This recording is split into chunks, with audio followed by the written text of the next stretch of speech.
도돌이 가족과 함께하는 말씀 묵상 시간입니다. 오늘도 주님께서 우리에게 말씀을 깨닫는 지혜와 기도응답의 축복으로 함께해 주시기를 주님의 이름으로 축원을 드립니다. 오늘 함께 나누실 말씀은 잠언서 14장 20절에서 35절 말씀입니다. 어제 우리는 잠언의 본질에 대해 말씀을 드렸습니다. 잠언을 읽다 보면 잠언이 말하는 행위 수칙, 어떻게 행할 것인가에 대하여 우리가 집착할 수 있는데 그것이 본질이 아니라 본질은 지혜를 소유하는 것.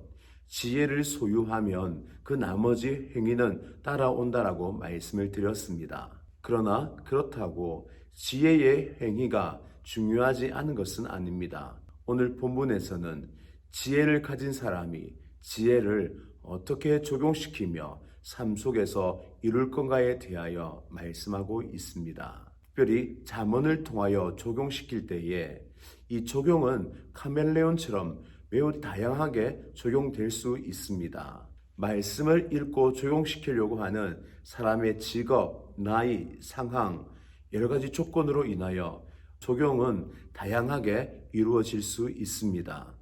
오늘 본문도 마찬가지입니다.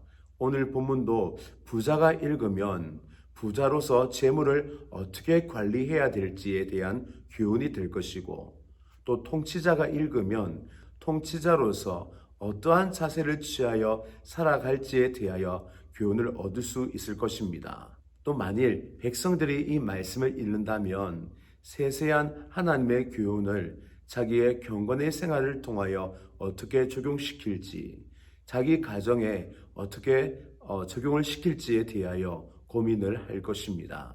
잠언은 우리에게 매우 풍요롭고 다양한 교훈을 줄 수 있습니다. 따라서 한 가지 의미만 고집한다면 그것 또한 빈곤한 자세일 것입니다. 오늘 우리는 이 본문을 대할 때에 하나님의 리더로서 그 자리에서 우리에게 적용시키기를 원합니다. 하나님이 세우신 리더, 또 세상의 중심인 우리가 하나님과 세상에 다리를 놓는 사람으로서 오늘 교훈 우리에게 어떠한 말씀을 하시는지 함께 나누시겠습니다. 첫 번째, 하나님의 리더인 우리에게 주는 교훈은 우리가 가난한 자에 대하여 관심을 더 많이 가져야 함을 말씀하고 있습니다. 오늘 20절과 21절에 보면 부자들은 친구가 많다고 합니다. 친구가 많죠. 그 사람에게는 얻을 것이 많고 또 그 사람과 함께하면 혜택을 받을 것이 많이 있습니다.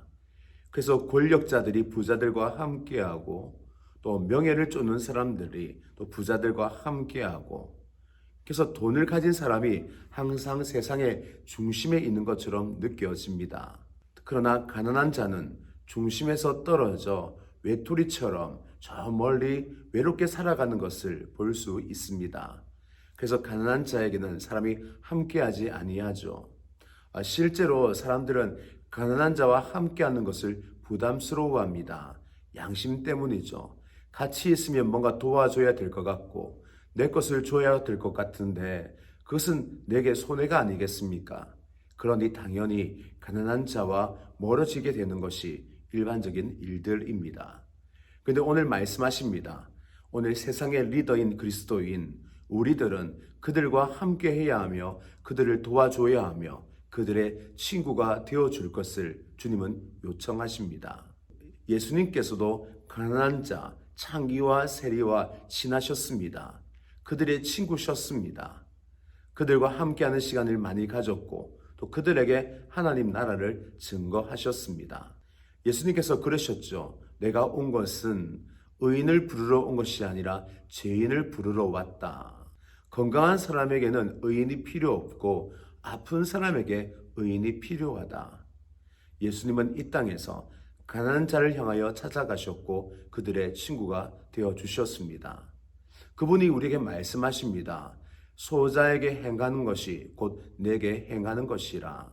가부와 고와 가난한 자들에게 행하는 그것이 곧 예수님께 행하는 것이다라고 말씀하고 있습니다.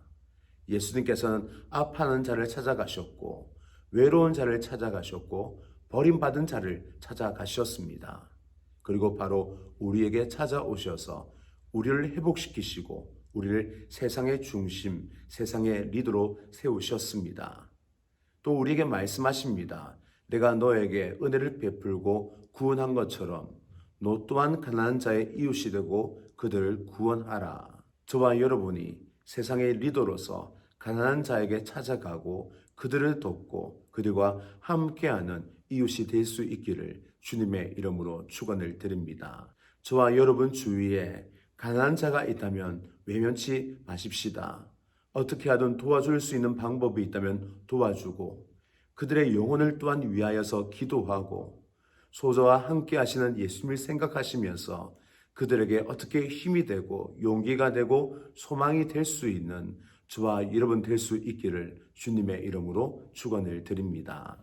두 번째, 하나님의 리더는 말만 해서는 안 된다고 합니다.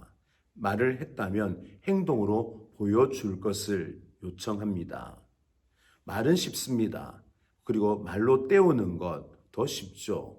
말로 체면을 세우고 자기 위신을 세우고 말을 통하여서 자기가 착한 사람, 좋은 사람 되는 것은 너무 쉽습니다. 그러나 말만으로는 그것이 그렇게 오래 가지 않습니다. 다 들통이 납니다. 사람의 인격은 물론 말에 있지만 말뿐만이 아니라 행동을 통하여 검증되고 나타나게 됩니다. 예수님께서는 세상의 리더이셨습니다. 그 예수님은 말만 하시는 분이 아니라 행동으로 보여주셨죠.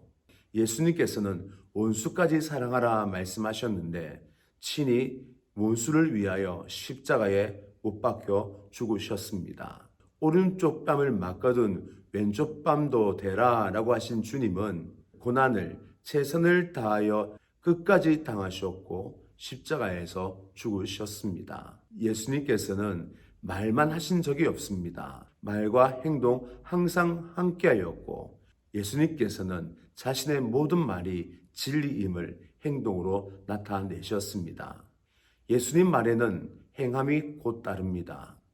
저와 여러분, 말만 하는 세상의 리더가 아니라 말을 했다면 행동으로 보여주고 나타내는 힘이 있는 하나님의 리더가 될 수 있기를 주님의 이름으로 축원을 드립니다. 세 번째, 하나님의 리더는 세상의 오아시스입니다.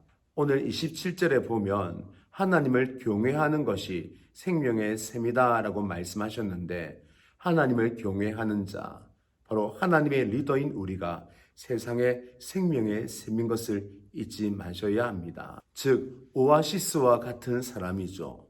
오아시스 같은 사람이기 때문에 사람들이 많이 몰려듭니다. 그래서 많은 백성을 가진 것은 왕의 영광이다라고 말하고 있는 것이죠. 그런데 이것이 부담스럽습니다. 왜냐하면 오아시스에 물을 먹으러 온 사람들은 이미 약해진 사람이요 도움을 받아야 될 사람이기 때문입니다. 따라서 우리에게는 부담이요 큰 일이요 우리 쉬지 못하게 하는 일거리들이 될 수 있습니다. 그러나 여러분 곧 그것이 우리의 영광인 것이죠. 우리는 세상의 오아시스입니다.